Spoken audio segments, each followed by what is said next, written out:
Bismillahirrahmanirrahim.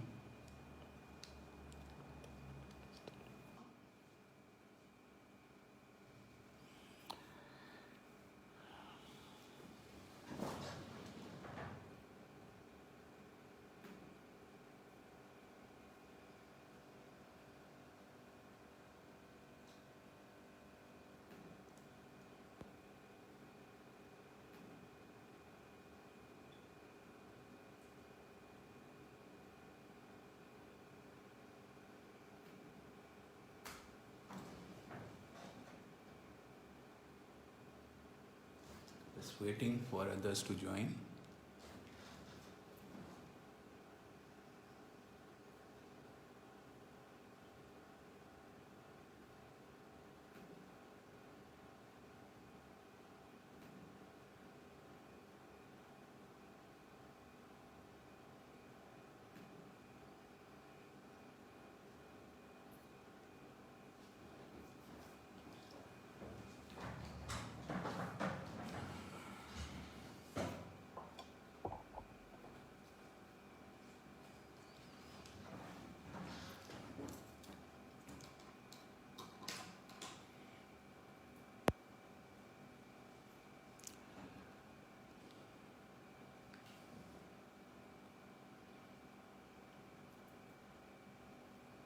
So let us start.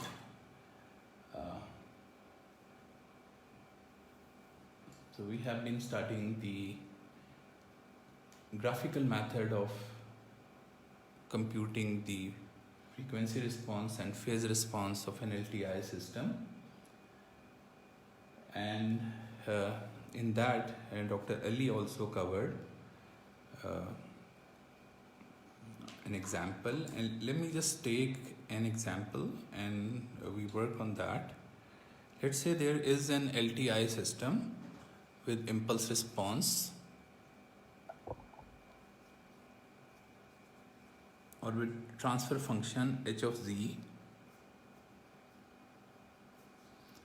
is equal to 1 plus z inverse divided by 1 minus half z inverse. Okay, so this is the transfer function, and you can also write, obviously looking at this, you can write its difference equation, which will be y of n minus half y of n minus 1 is equal to x of n plus x of n minus 1. So looking at the transfer function, we can also write the difference equation and also the frequency response. So frequency response, just replace z by exponential j omega is equal to 1 plus exponential minus j omega divided by 1 minus half exponential minus j omega. So we know all of this, very basic signal processing, that you have a transfer function, you can write a difference equation, you can write a frequency response, and you can also write impulse response if you need to by just splitting it into two. One is 1 over, easier, otherwise you can make partial fraction as well, but easier is this. So we know inverse of this, it is half n u of n, and we know this is half n minus 1 u of n minus. Better is you make partial fraction and then write this. It will be in a simplified form, but this is also a correct answer. So this is all we have studied till now. You have the transfer function, you have the impulse response, corresponding difference equation, and the frequency response. Okay, and Z transform also we have learned how to plot poles and zeros, and I'm sure that you can easily plot poles and zeros of this. You know its pole is at 1 over 2, so you plot a pole here. Okay, and its 0 is at minus 1. Okay, if you put this equal to 0, you know Z will be at -1. So this is the 0 of the system. So now we know that if you have an IER system, and this is just first order IER system, this is its pole 0 plot. Now usually once you are given, because this is very important, the frequency response is very important, it will tell you how this difference equation is going to filter out different frequencies in x of n. So we want to plot h exponential j omega. For stability, we want to see whether its pole is inside the unit circle or not. So we are happy because the pole is inside the unit circle. So it's a causal and stable linear time invariant system because pole is inside. So difference equation will not harm any input signal. It will never make it go to infinity because of this pole lying inside the unit circle. So I'm happy because this is stable. Now, in order to plot the frequency response, okay, one simple method is you start putting different values of omega in this expression and you keep getting numbers, and for those numbers may be complex. So if it's a complex number, it will have a magnitude and a phase. For example, first let's start from 0. 0 is this frequency, okay? This is how it is moving. 0, this is pi by 2, this is pi, this is 3 pi by 2, this is 2 pi. And it repeats itself. So the Fourier discrete time Fourier transform repeats itself at every 2 pi because it is Z transform on unit circle. Z transform on unit circle is the Fourier transform. So we know putting 0, omega is 0, so I find out the magnitude and the phase of the frequency response at 0. So we put omega 0. So let's do that. H exponential j omega at omega is equal to 0. Okay. So what do you get?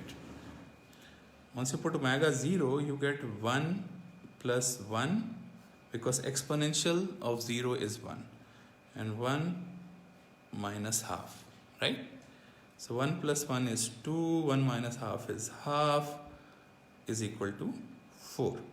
So what is the phase of, so this is the magnitude. So you now need to know the magnitude of h exponential j0 and phase of h exponential j0. So we know magnitude because it's a real number, there is no j in it, so magnitude is going to be 4 and phase is going to be 0. Okay. Had it been a complex number, then we need to convert it into polar form. We need to see what is the magnitude and the phase. But because it's a real number, so we can write it like this and this. Now what we have studied, the graphical method. In graphical method, we have studied that you draw two vectors. One is a pole vector and the other one is a zero vector. A pole vector is a vector from the pole to the angle, to the value which you want to compute the magnitude and the phase of the Fourier response. 0. So because of this 0, so you draw this, let me use the scale so that I draw it neatly. So you draw two vectors. One vector is this, which is called a pole vector. Okay, a pole vector is from the pole to the angle at which you want to compute the magnitude of the Fourier response and its phase. Okay, so you draw the pole vector and then you also draw the zero vector. The zero vector from 0 to this. So they are two vectors. Okay, so zero vector and a pole vector. Let's call the pole vector as, or the zero vector as u1 and the pole vector as v1. So let's use u's for zeros and v's for the pole. And we have studied that your magnitude, your h exponential j omega, okay, I will not repeat that because Dr. Ali also covered it. We have covered that it is the zero vector divided by the pole vector. Simple. If there are more zeros, then it is the product of the zero vectors divided by product of the pole vectors. Okay. If there are more zeros and more poles, so you just write u1 into u2 into u3 v1 into v2 is the vector multiplication. Okay. So this is simple. So now we know that its magnitude, because I am interested in computing the magnitude and the phase. So magnitude is magnitude of u1, length of the zero vector. So what is length of the zero vector? Is a unit circle. This is 1 plus 1. So it is 2.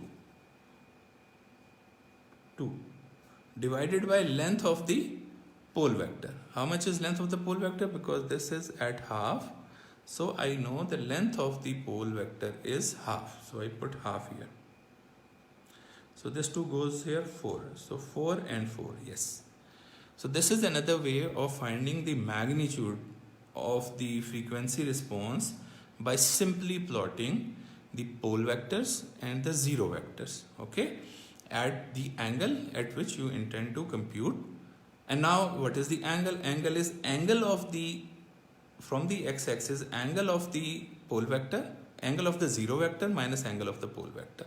Because we know once two vectors are dividing each other, their magnitudes divide and their phase subtracts. So the phase of h exponential j omega is equal to phase of zero vector minus phase of pole vector. This we know. So what is the phase of zero vector? It is 0. And what is the phase of pole vector? It is 0. So 0 minus 0 is 0, 0. And we know that phase was 0. So you see, this gives you a handy way of computing the same answer.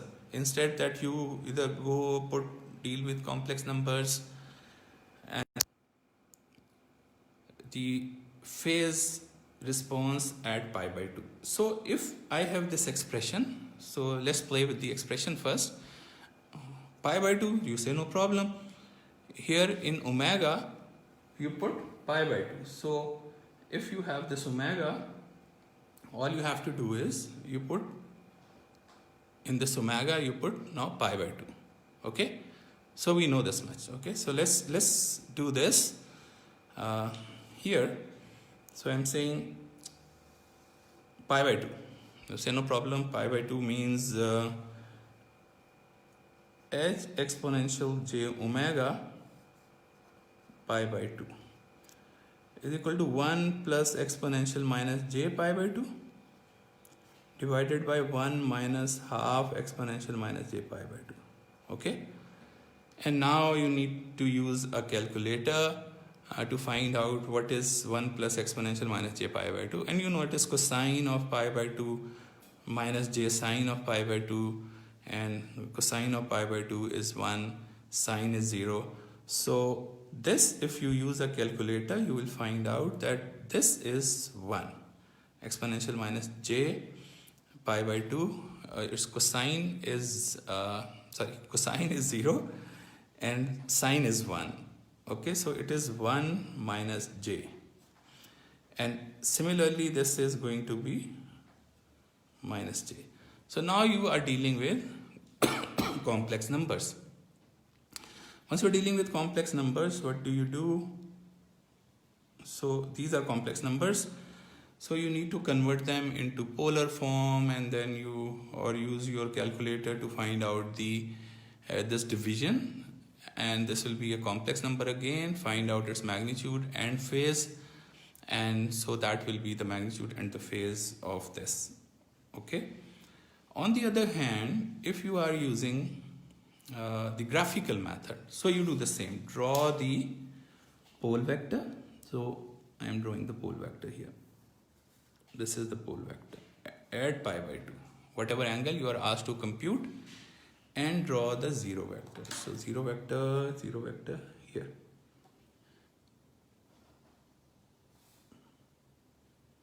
Okay. So one method is you put values here, do the complex arithmetics, find out the complex number, do the magnitude and the phase. Other method is draw this. And you know by Pythagoras theorem, if this is 1, this is 1, this is going to be under root 2. Okay. If this is 1, this is half. Pythagoras theorem says it is 1 plus 1 over 4 under the root. So what is 1 plus 1 by 4 under the root? It is 5 under the root divided by 2. Okay, so according to the formula, we know the magnitude in this case, is going to be the length of the, so h exponential j omega at omega is equal to pi by 2. The magnitude of this is length of the zero vector, which is under root 2, divided by length of the pole vector, which is under root 5 by 2. And so you can do the calculation. And the phase is going to be the phase of the zero vector, which is apparently 45 degrees, and roughly phase of this.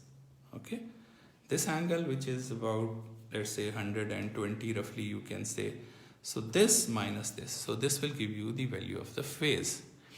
Okay, so we can easily find out value of the magnitude response as the phase response by drawing the zero vector and the pole vector, computing their length to find out the magnitude, and computing their angles to find out the phase. Now, what is, if I ask you, what is the magnitude and the phase response at omega is equal to pi? So at omega is equal to pi, I know that here is pi. What is the length of the pole vector? So you draw a pole vector. It is going to be 1.5. And what is length of the zero vector? This is interesting because 0 is right on the unit circle. So length of the vector from unit circle to unit circle is 0. There is no length, 0 length. So 0 length means that you divide 0 by something, so you get 0. So wherever there is a 0 on the unit circle, because its length of the zero vector, it will make length of the zero vector equal to 0. So that 0 will make the frequency response go to 0. So a 0 placed on the unit circle means that h exponential j omega, so here, page number 1, page number 2.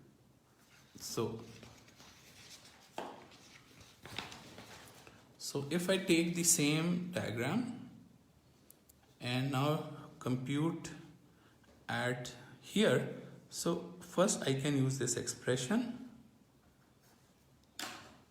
which is 1 plus 1 exponential minus j omega divided by 1 minus half exponential minus j omega, and now I want to compute at omega is equal to pi. Okay, simple. So put now pi here, so you know 1 plus exponential minus j pi, which is equal to cosine of pi minus j. Sine of pi is 0, cosine of pi is minus 1. Right? We know cosine of pi, this is cosine of pi, it is minus 1. And divided by 1 minus half exponential minus j pi. So it is 0 divided by 1 plus half. So 0 divided by something is 0, so 0.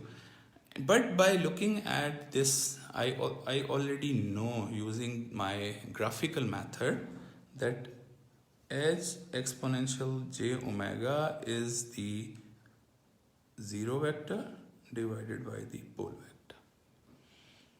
And the zero vector is length of the zero vector is 0, length of the pole vector is 1.5. This 0.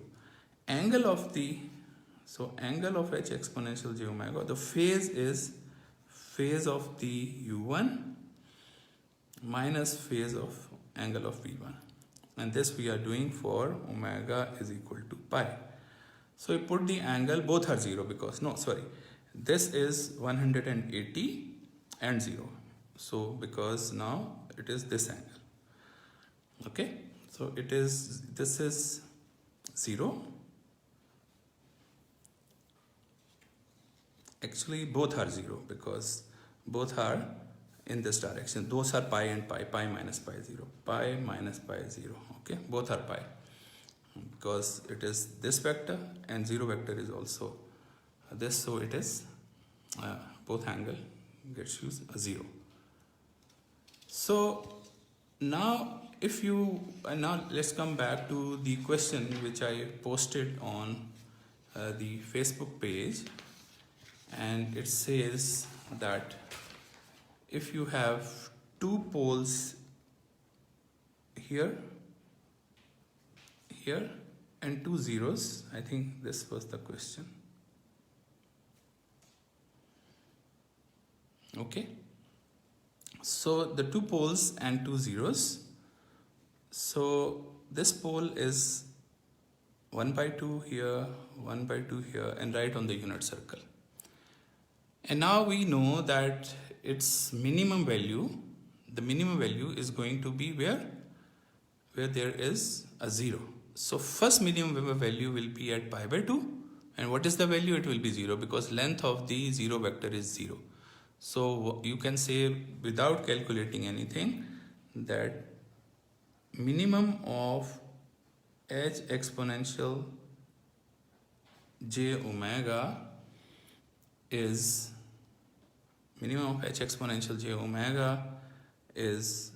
equal to is going to be 0, and it is going to be first at pi/2 and then at minus pi/2 at two values. Okay, simple, one liner. And what is the maximum value? Maximum value definitely is going to be, it's a bit trickier, but we know where we have placed the poles. At the location of the poles, you get the maximum value. Wherever you are placing poles, because it gets into the denominator, smaller the number in the denominator, bigger the value is. And the minimum value of the pole vector, once you start drawing the pole vector, okay, you know the pole vectors are, there are two pole vectors. One is this pole vector at 0, and the other one is this pole vector at 0. So there are two pole vectors, and there are two 0 vectors at 0. So you draw the 0 vector. This is the 0 vector, and this is the 0 vector. Two 0 vector, two pole vectors. Okay, so you say maximum of h exponential j omega, first you write it is the 0 vector u1 into 0 vector u2. So call this u1 vector, call this u2 vector, divided by v1 vector into v2 vector, which is v1, call this v1 vector, call this v2 vector. Okay, the length of the first 0 pole, 0 is only 0, yes, at omega is equal to pi, the length of the 0 vector is 0. Yes, length of the 0 vector is 0.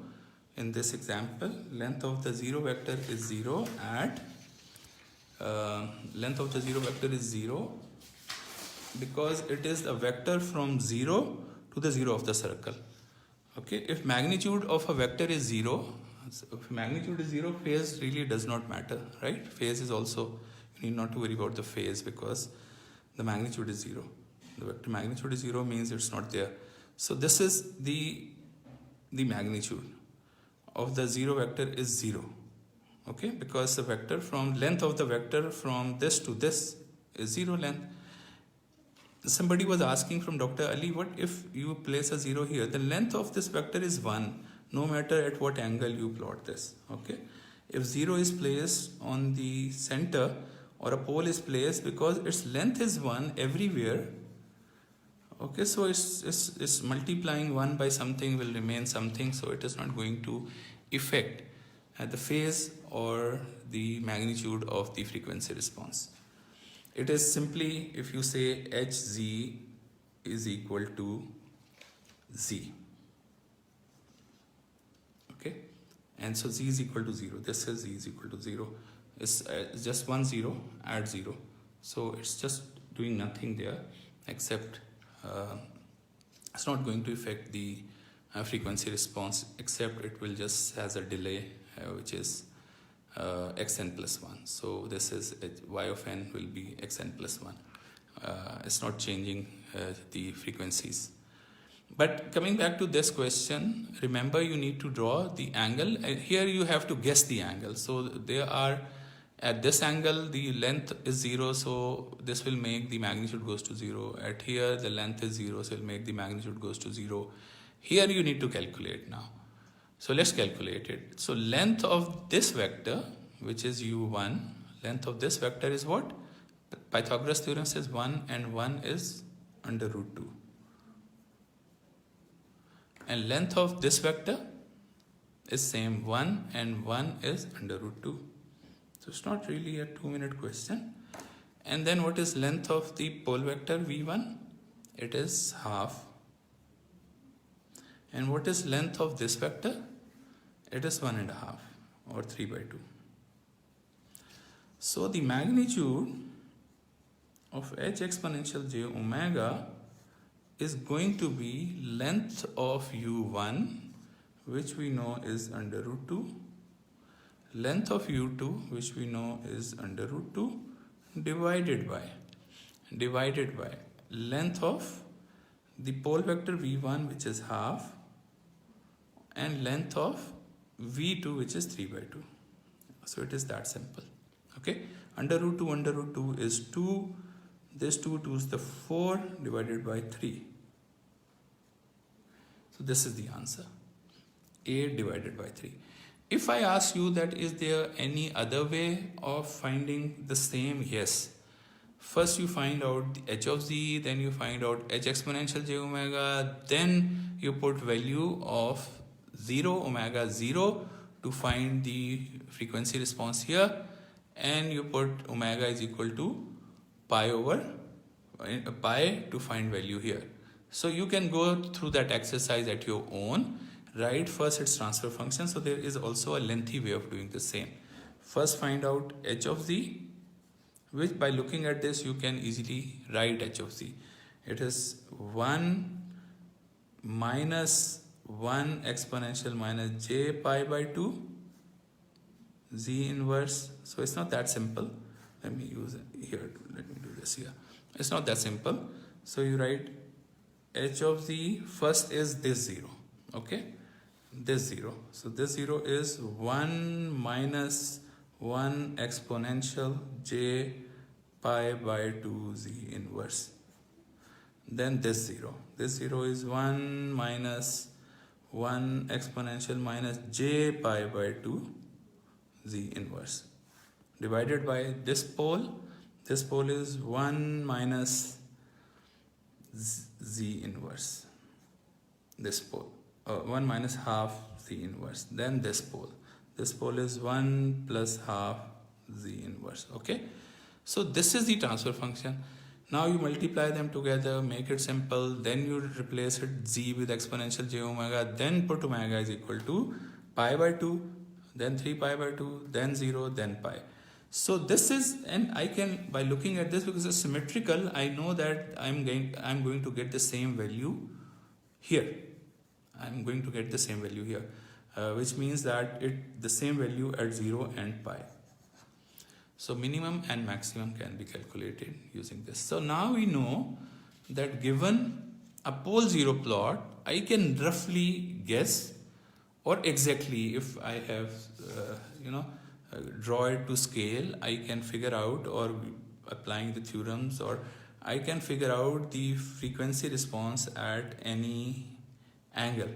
So for different angles you have to keep drawing the 0 vector and the pole vector, 0 vector and the pole vector. For example, here if I ask you what is the magnitude, and similarly you can find out the phase. So phase is this angle,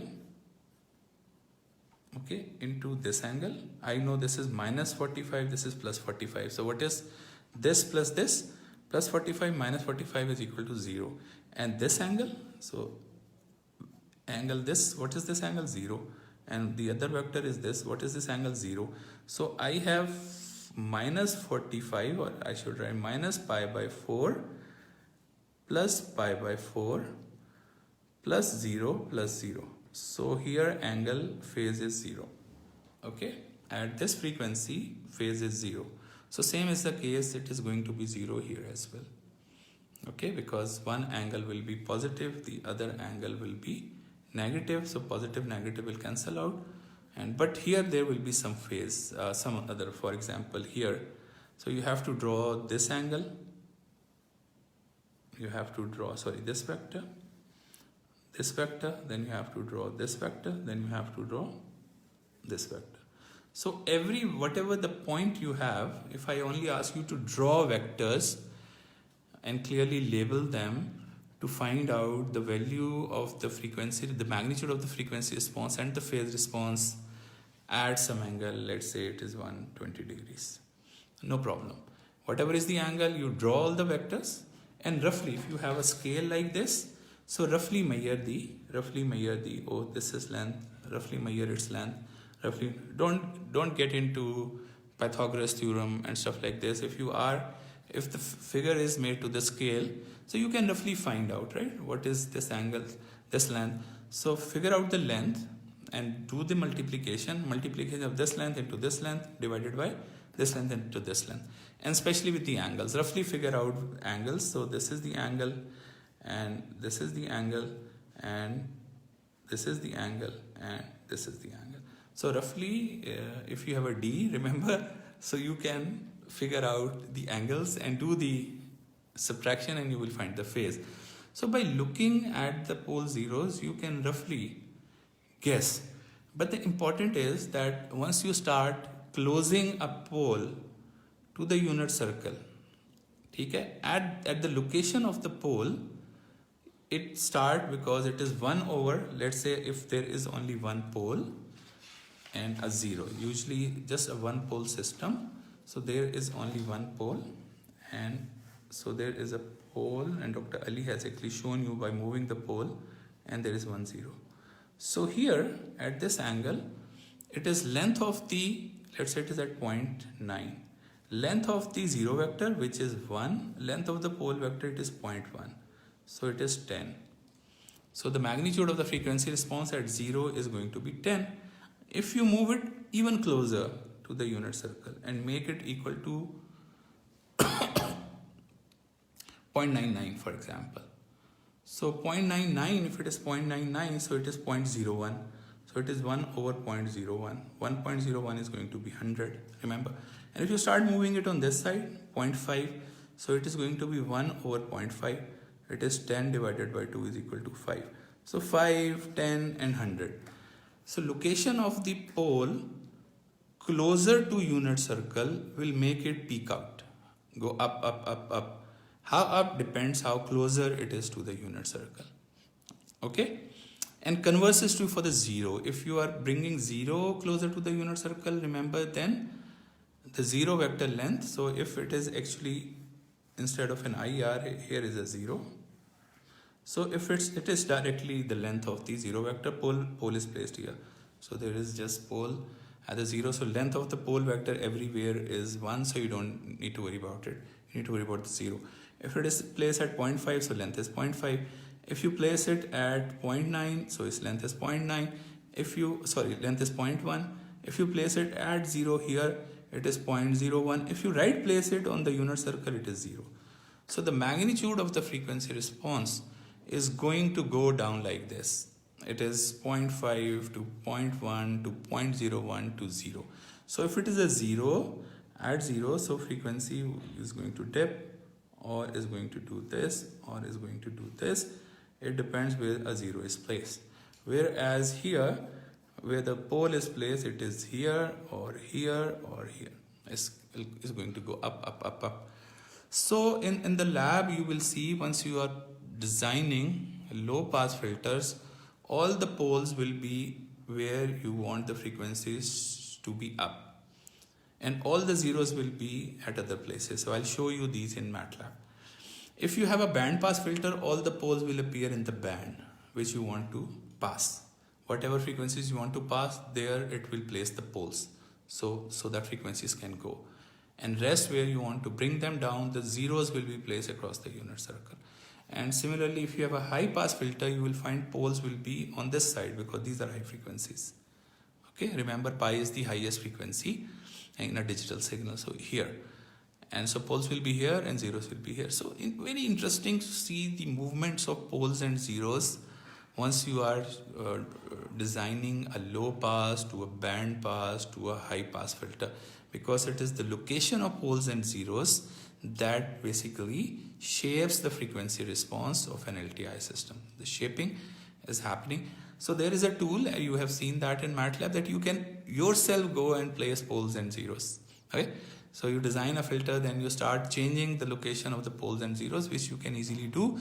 Just say in MATLAB that you want to design a second order or the third order, depending on how many poles do you want to have, and then just play with the location of the poles and zeros to shape the frequency response in a manner that you get what you really want.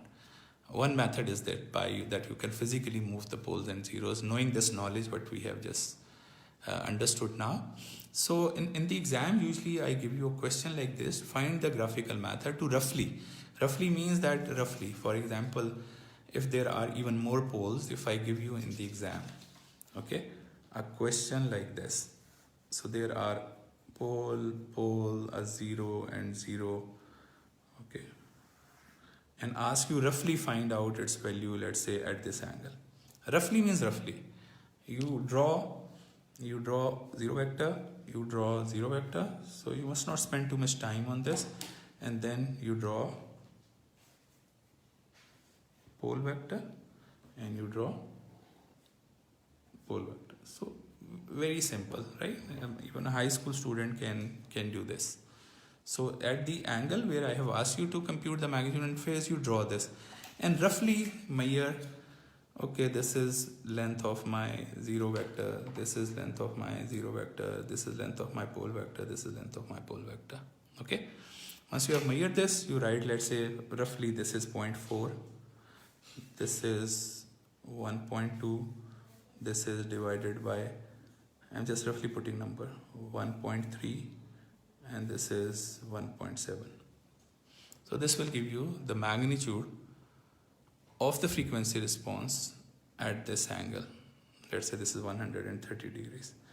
And then the phase is this angle into this angle. So roughly this angle is 170 degrees plus this angle is 120 degrees minus this angle is minus 160 degrees, and this angle is minus 120, 130 degrees, for example. Roughly, I'm just putting that number. So this will give me the value of the phase response at this frequency. So no matter what frequency I give you, just draw vectors and then roughly calculate their lengths and roughly calculate their angles, and you have this. So means that you can, by going, you can roughly plot the entire frequency response.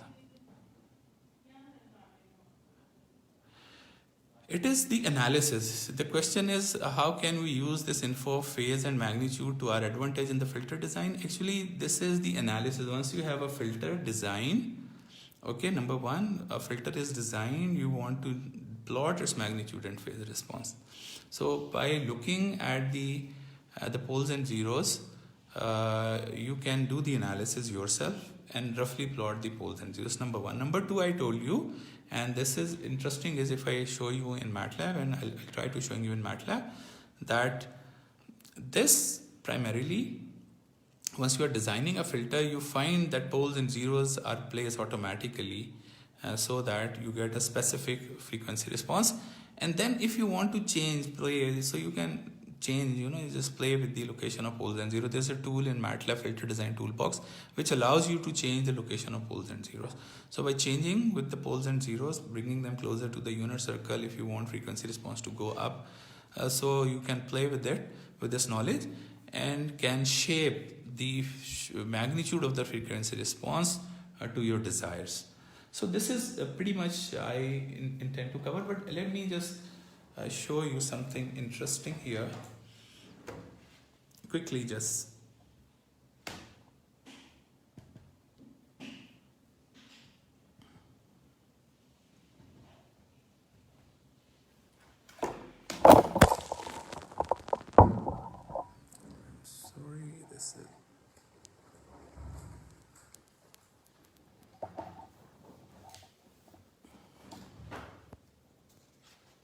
Okay, it got the power point got stuck. Now it is back.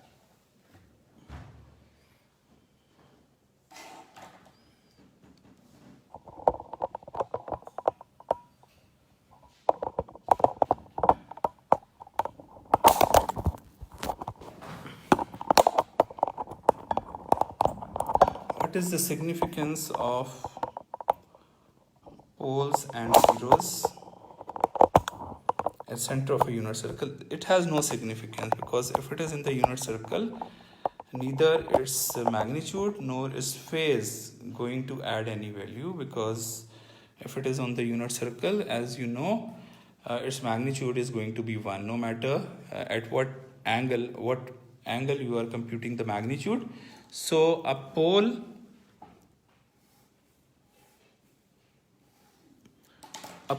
placed here, its length is going to be 1 everywhere, no matter what angle. So you know, multiplying 1 by anything or dividing 1 by anything is not going to change anything, so we need not to worry about the pole or a zero placed on the unit circle. So this is what I was trying to explain, that you see at what angle you draw the circle, and you keep drawing it, and so you keep plotting it like this. So this is how the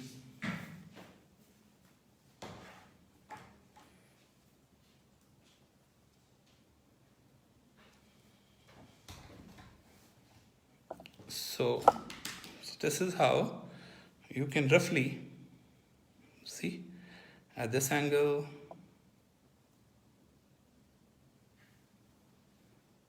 then at this angle, then at this angle, then at this angle, then at this angle. So you keep changing the location.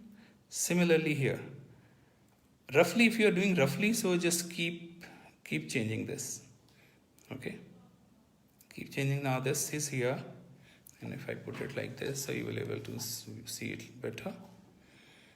So this is where you are changing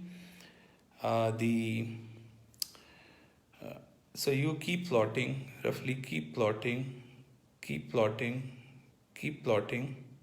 and that's how you basically can roughly sketch the magnitude. As this is 0, you see, all you are just drawing vectors, and those vectors are actually helping you to draw the vector. So this is the magnitude response, this is the phase response. It is in dBs, and you see where the poles are. Magnitude is at 0 dB. So where the poles are 0 dB in these angles, and you can, by looking at this, you can see how many dips you are going to see. One dip here because the 0 is placed on the unit circle. One dip here because the 0 is placed on the unit circle. One dip here.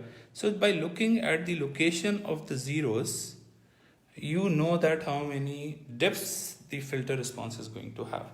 So one dip here, which is at this angle, then one dip at pi, which is this angle, then one dip here, which is whatever angle it is. This is the 3 dips you are going to see. Okay, and then it repeats itself.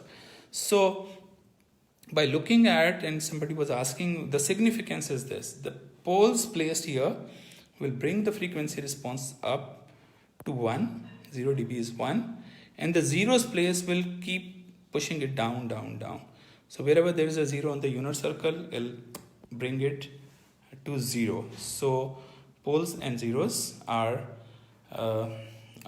plays an important role. And in MATLAB,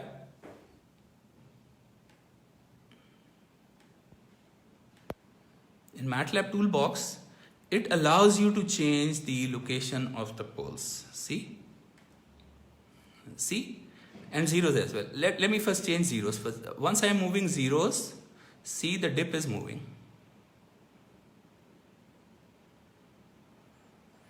Okay, so wherever you place zeros, the dip will be at the location of zeros. So change it to here.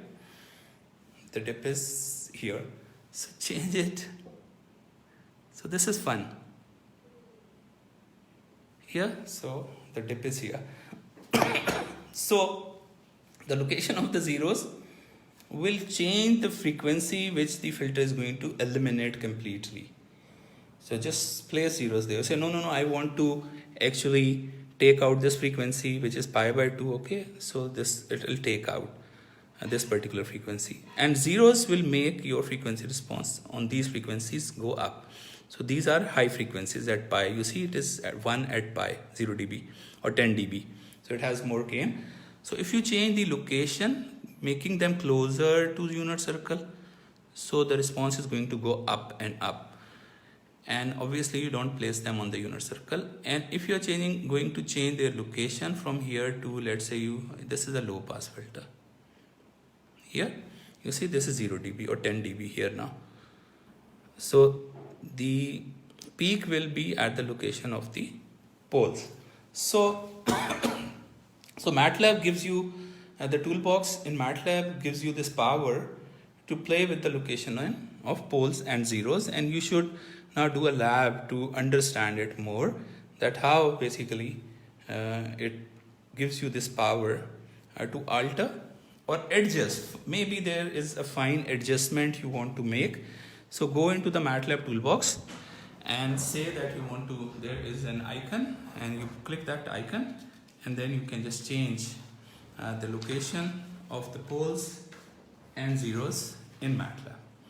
So with this, let's now study another aspect of LTI system, and that aspect is that we want our group delay to be 0 or to be a constant. Okay, group delay to be a constant. This we have said desired. Last time I take an assessment, and where you were asked this question, that why you want group delay to be a constant, because deviation of a phase response from a constant value means there is a phase distortion, and we spend a lot of time in understanding what phase distortion is. Group delay has to be a constant, and group delay constant means that your phase has to be linear. Phase should be linear. What is linear? Linear is, this is a linear equation, ax plus b is equal to y. This is called a linear equation. Okay, ax plus b, because there is no x square in it, or tangent of x in it, or anything fancy with an x in it. So if a simple relationship like this makes your equation a linear equation. So this is an equation, ax plus b. Okay, so you know mx plus c kya chahe, so you can call it mx plus c, because we remember this more. M is the slope and c is the y-intercept. So this is linear equation. Why it is linear? Because once you compute its derivative, which is dy by dx, you always get a constant, which is the slope. Okay, a slope, because c constant goes away. So we know this much, that if you take its derivative, it becomes a straight line. If it is in mathematics, if it is a parabola, its derivative is a straight line. But this, so its derivative is not a constant, it is a straight line. But if you have a straight line, its derivative is a constant. So from frequency angle, we want our frequencies to be alpha, omega plus beta, something like this. We want our phase. What is a phase? Phase is r exponential j theta. R is the magnitude in polar form, and theta is the phase in this. So we want our frequency response to look like this. H exponential j omega is equal to something which is a exponential j omega, which is real part, and exponential minus j or plus j, I don't mind, alpha omega plus beta. Okay, I want my frequency response to look like this, that there has to be a real part, and just a complex part should only be appearing as exponential j alpha omega plus beta. So these are called linear phase system. Linear phase FIR filters or FIR system. So linear phase is important. Why? Because it is the linear phase which ensures that your group delay is constant, which is negative derivative of the phase response. So if you have, and so you want your systems to be linear phase systems. So linear phase is a very important property of signals and systems. How do you get linear phase? First is basic linear phase. Basic linear phase is, as we know, you have this is the filter you need to design.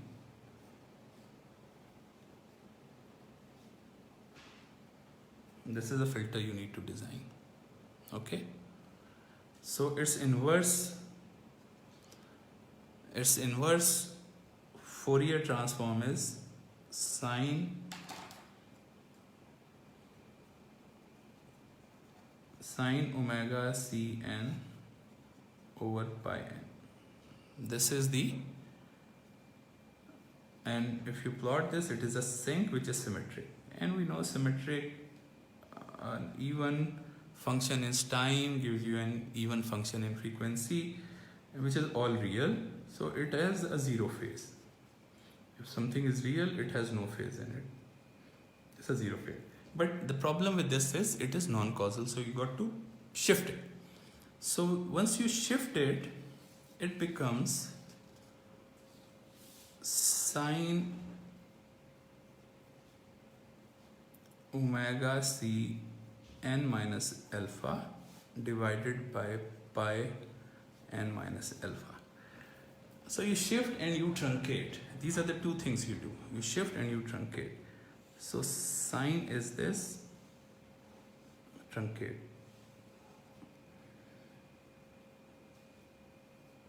So something like this. So now this is your frequency response, and if you shift it by alpha, okay, so its length is going to be 2 alpha because alpha is in between, so this sample is going to come at 2 alpha. And these are the sample. Shift it. So if you do this, this is a linear phase system and you have a symmetric. So it is important that your linear phase has to be a symmetrical FIR filter. And I've shown you, once you design an FIR filter, it is symmetrical, always symmetrical. Okay, and we say that the 2 alpha has to be a real number. I'll explain what does it mean, real number. Real number. It has to be a real number. So once you, for example, you design a filter which has only 3 coefficients or 4 coefficients. One is this. It has to be symmetrical, okay? So you can always, looking at this, you can design.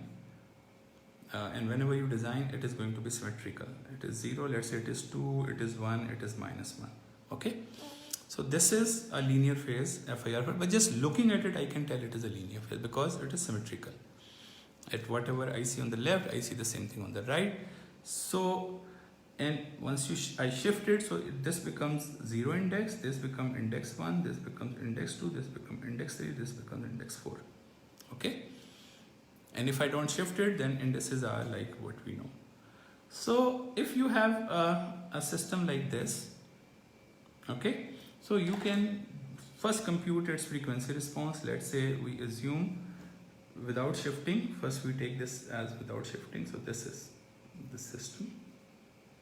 It is 0, 1, 2, -1, -2. It is 1, 2, 1, -1, -1. This is n. This is h of n. Okay, this is without shifting. And we have done this so many times. Find out the frequency response of h of n. Find out is dTft. So we know how to compute dTft. It is -1 exponential minus plus 2j omega. And for this one, it is 1 exponential j omega. For this 2, it is 2. For this one, it is +1 exponential minus j omega. For this minus 1, it is minus 1 exponential minus 2j omega. Always they will come in pairs. If it is symmetric, always they will come in pairs. For every minus j omega, there will be a j omega of same magnitude. For every 2j omega, there is going to be minus 2j omega of the same magnitude, because they are placed like this. So you can then combine them together. You can combine them together, this and this, to make into cosines. So 2 will remain as is.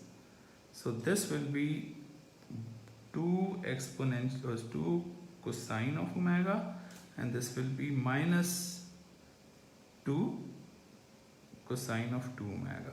So this is going to be your h exponential. Always it is going to be like this. They will combine together, making into cosine of 2 omega, cosine of 3 omega, cosine of 4 omega. So many cosines, okay, many cosines, and this is all real. Because it is all real, it has zero phase.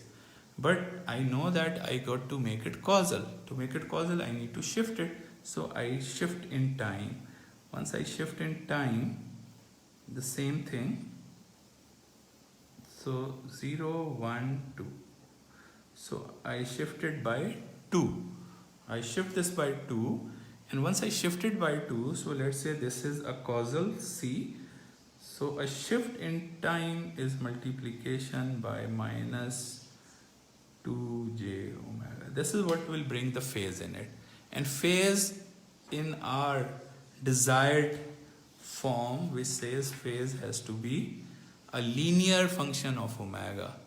So a phase here, a phase is, what is a phase? Phase is exponential j theta. So exponential j theta is minus 2 omega. So you say phase of h causal exponential j omega is equal to minus 2 omega. So omega 0, it is minus 2. Okay, omega 0, it is minus 2, omega minus 2, it is minus 4. So this is going to be the phase of this. 0, 0, 1 pi minus, sorry, this 1 pi minus 2. This is going to be the phase. Okay, it's just a straight line. At 1, it is minus 2. So this is the phase, a linear phase. So you draw it, it becomes linear phase.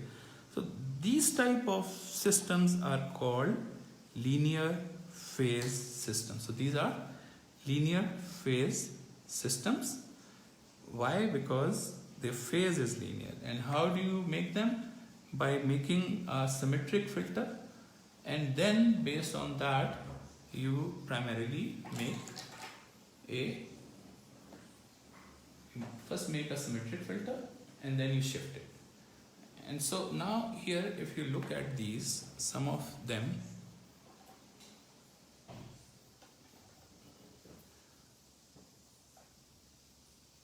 so this is a symmetric filter, right?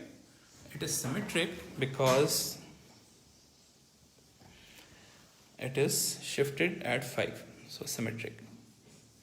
So what is sine 0.4 pi n minus 5? It is a sin shifted by 5. This is what I wanted to show you, that not necessarily you find where the value is shifted as an integer. It is shifted by 4.5. So it is shifted by 4.5.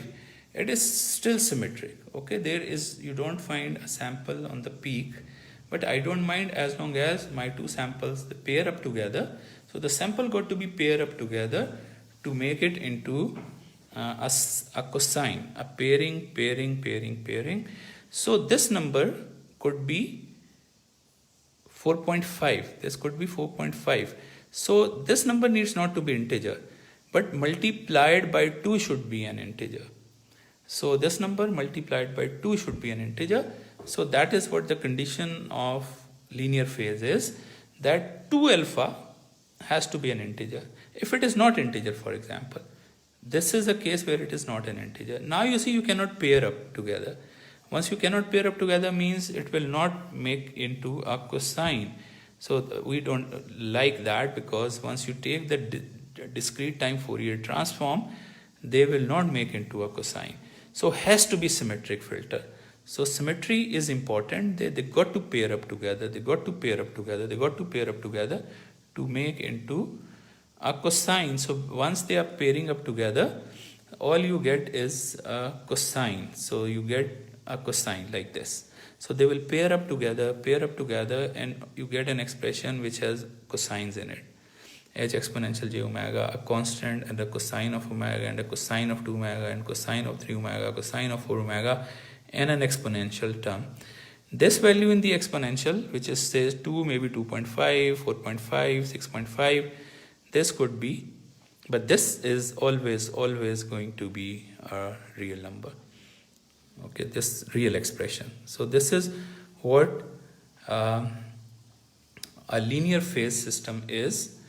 And interestingly, it is not only this. For example, if I make another system, okay, if I make another system which is anti-symmetric,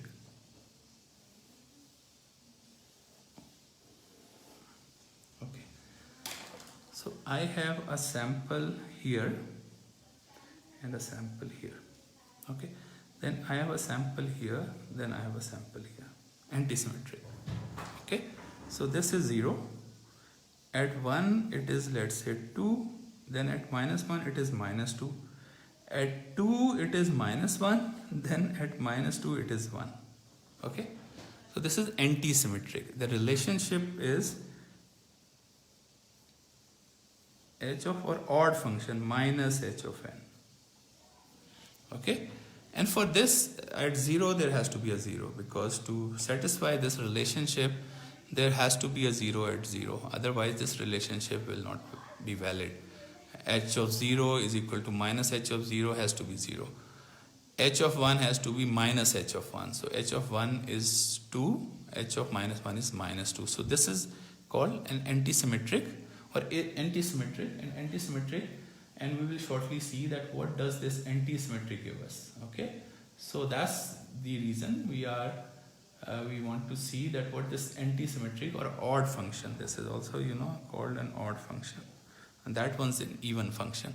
Let's take its discrete time Fourier transform, and we know how to take discrete time Fourier transform by now. So h exponential j omega is equal to 1 exponential 2 j omega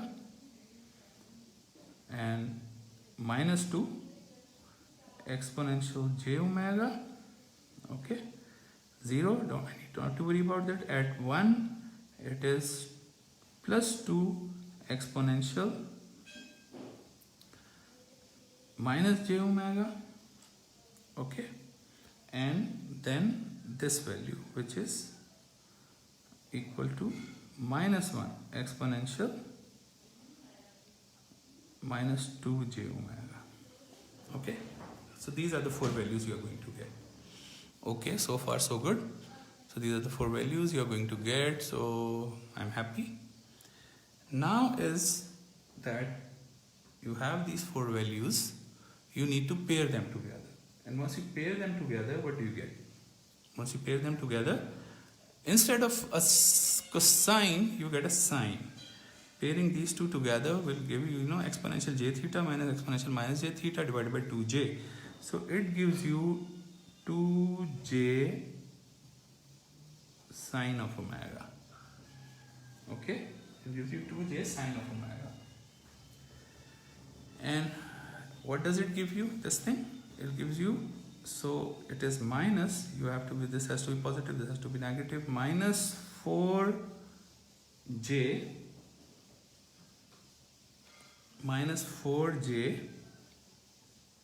sine of omega, sorry, sine of 2 omega.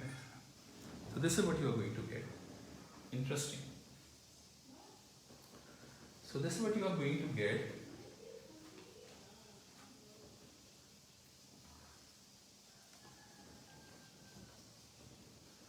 Now, as you can see from here, this j you can take it out, so it is 2 sine 2 omega minus 4 sine omega, so j is out. This is all real, okay, this is all real, so I'm happy this is real j, and j can be written as 2 sine 2 omega minus 4 sine omega, j is exponential j pi over 2. This is very good because now it's again make it a linear, it is actually a constant. So this is also a linear phase. So linear phase means that you can have two types of linear phase.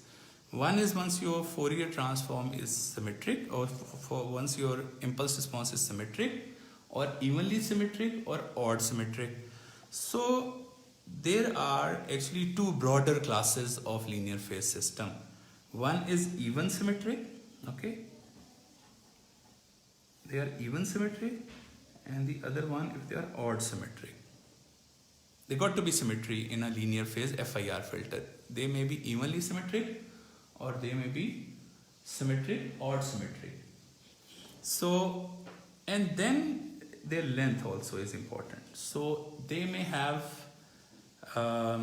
even symmetric, but the length is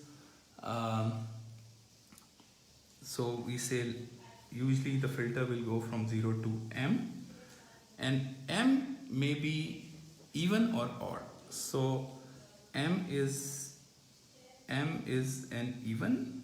So instead of instead of writing this, yeah, it is okay, even and odd. So m is an even number, so m is like 4, and m is like 5, m is like 4, m is like 5. So there may be m is an even number and odd number. So this may write symmetric and anti-symmetric. Better are these words. Symmetric or anti-symmetric. M is even and m is odd. So usually there are 4 classes or 4 types. Type 1. Type 1 is you have a system 0, 1, 2, 3, 4. Something like this. This is a type 1 system which is symmetric. For every you have this, and there is a sample in between this. M is 4. So this is called type 1, which is symmetric and m is even. It's called type 1 linear phase FIR filter. Then there is a type 2. Type 2 is if you have something like 0, 1, 2, 3. So there will be nothing in between. Okay, the center will be at 1.5 or something like this. So here m is equal to 3. So this is symmetric, but m is odd. This is type 2. This is called type 2, where m is an odd number and symmetric. So here you will find a simple shift will give you this. Okay, you place it at 0, then you shift it. There is no shift mechanism here because you cannot shift something to a non-integer value, but they are paired in a way that will result into a linear phase system. So is Fourier response will have exponential minus j 1.5 omega in it because shift is not there, but the mathematical expression, once you take its discrete time Fourier transform, it will come out to be like this. It will come out to be like this. Okay. Then there is type 3. So now by now you should be able to guess what type 3 is going to look like. Type 3 is going to look like this. 2, 0 and minus 2. 0, 1, 2, 3, 4. So this is a type 2 system. A type 2 system would have anti-symmetry and the center is at 0. Okay. So this is anti-symmetry. Type 3, m is even. And type 4, you can easily guess now. What is going to be type 4? So there is no. It is 0, 1, 2, 3. So the shift would not make sense here because it is something here which is in between, but you draw it like this. So once you draw it like this, it is a. So the 4 types of linear phase FIR filter. One is this, the other one is this, the third one is this, and the fourth one is this. These are the 4 types of linear phase FIR filter, and mathematically we write them like this. So H exponential j omega is always going to be A exponential j omega with an exponential minus j alpha omega minus or plus, whatever you want to write. So this is called a generalized linear phase FIR filter, which can be, with Fourier transform, can be written in this manner, that it has all real, may it be cosines or sines. There will be all cosines if it is symmetric. There will be all sines if it is antisymmetric. Mix is not possible. Either it will be all cosines, and when are you going to see all cosines? If it is like this or it is like this. And when are you going to see all sines? If it is like this or it is like this. So either it is all cosines or it is all sines, depending upon whether it is type 1, type 2, type 3, type 4. So why they have given these different types, and we perhaps may or may not worry about this. So these are the different types of linear phase FIR filters. 4 types, and the types depends upon the value of the types depends upon the length and whether it is symmetric or anti-symmetric. Okay, and linear phase FIR filters are important, and why? Because their group delay is a constant, and so that's why we like linear phase FIR filter. Another interesting fact about linear phase, and let me just try to give you that. For example, this is a symmetric filter. 0, 1, 2, 3, 4. Okay, this is 1, this is 2, this is, let's say, 3, this is 2, this is 1. So you can easily draw at least. And what is h of z? H of z is 1 plus 2 z inverse plus 3 z minus 2 plus 2 z minus 3 plus z minus 4. So it is z raised to the power 4 plus 2 z raised to the power 3 plus 3 z square plus 2z plus 1 divided by z raised to the power 4. This is the z transform. Okay, this is the z transform of a type 1 linear phase FIR filter. There is an interesting relationship. What if you replace z by z inverse? Replace z by z inverse. So obviously, if you replace z by z inverse, all z's will change into. So if I look up here, this will 1, this is 2z plus 3z square plus 2z cube plus z raised to the power 4. If you replace z by z inverse, because of the symmetry, there is a relationship between h of z and h of minus z. Can you see that relationship? You see, this whole thing is same as this. Exactly. Okay? So means h of z is h of z inverse divided by z4, so I can write z4 here. This is the relationship. If your filter is type 1 or type 2 or type 3 or type 4, you will find this type of a relationship, which says that the h of z has a relationship hz of inverse. And why should I worry about that? I need not to worry about that. All I know is, because of this, if I have a 0 at z0, 0 at z0, like this expression is 0 for some value of z0, then there will also be, it will also be a 0 at some value of z0 inverse. And what does it mean? That it only means that if you have a 0 here, wherever, let's say it is r exponential j theta, if you have a 0 here, then you are going to have a 0 at 1 over z0. 1 over r exponential j theta is equal to 1 over r exponential minus j theta. Means you are going to have a 0 at minus theta and 1 over r. For example, if r is 0.5, so 1 over 0.5 is 10 over at 2. So a 0 here will have a 0 here for a linear phase FIR filter. And we also know if there is a 0 here, then if they are real coefficient, it must always appear in complex conjugate pair. So there will be a 0 here. So if a 0 here, there will also be a 0 here. So zeros would have a strong relationship. Next time we'll cover it. Now this is the time for the assessment, and I have already given you Dr. Ali's number. So your assessment is very simple. Let's say you have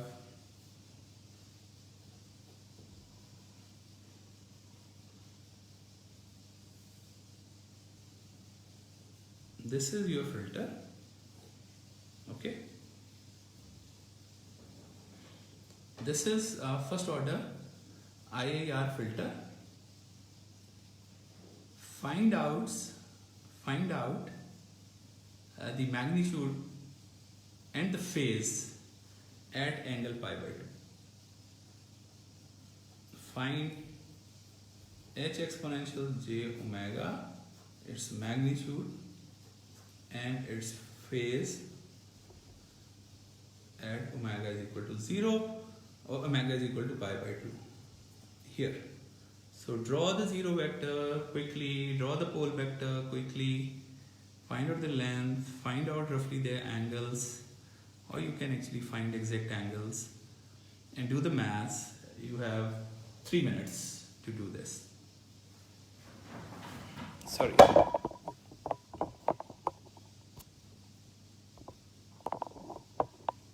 So now you're okay, right? I'm sorry. Okay, camera is adjusted now.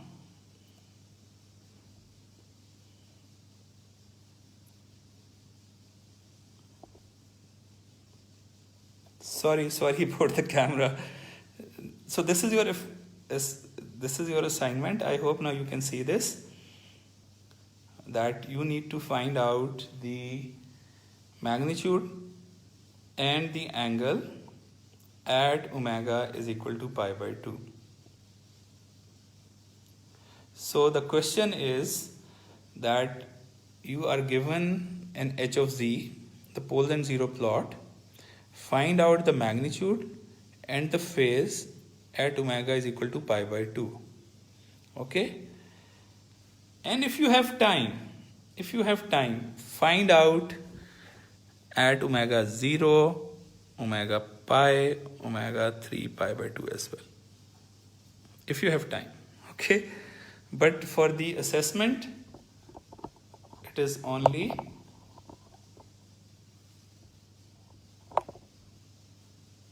at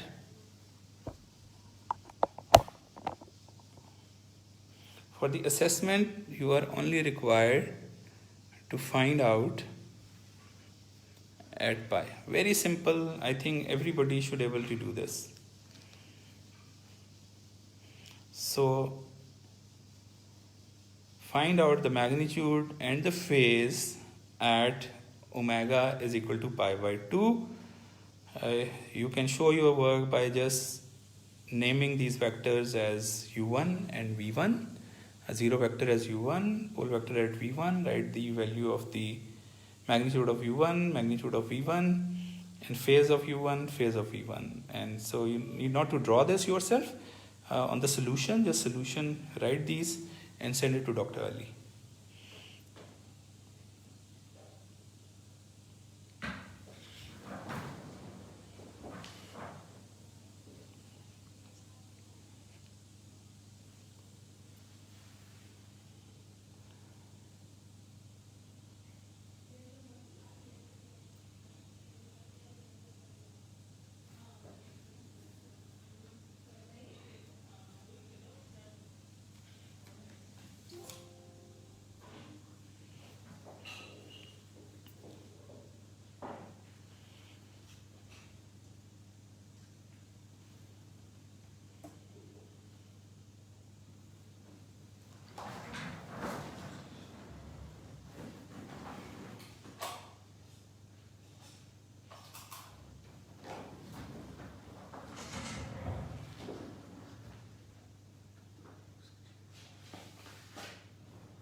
I think 3 minutes are over.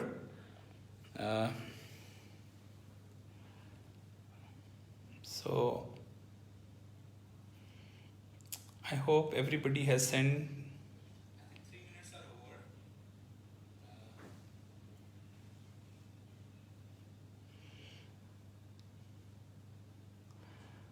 So these are timestamped.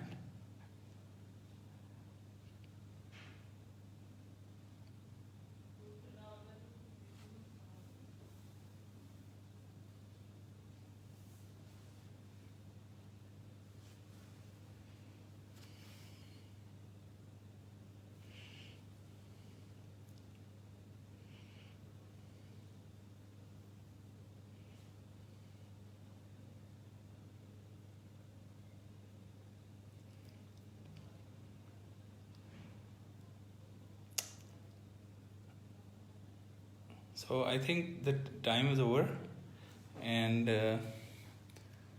next time uh,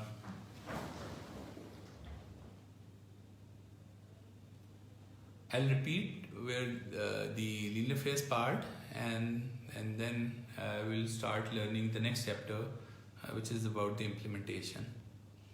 And thank you very much.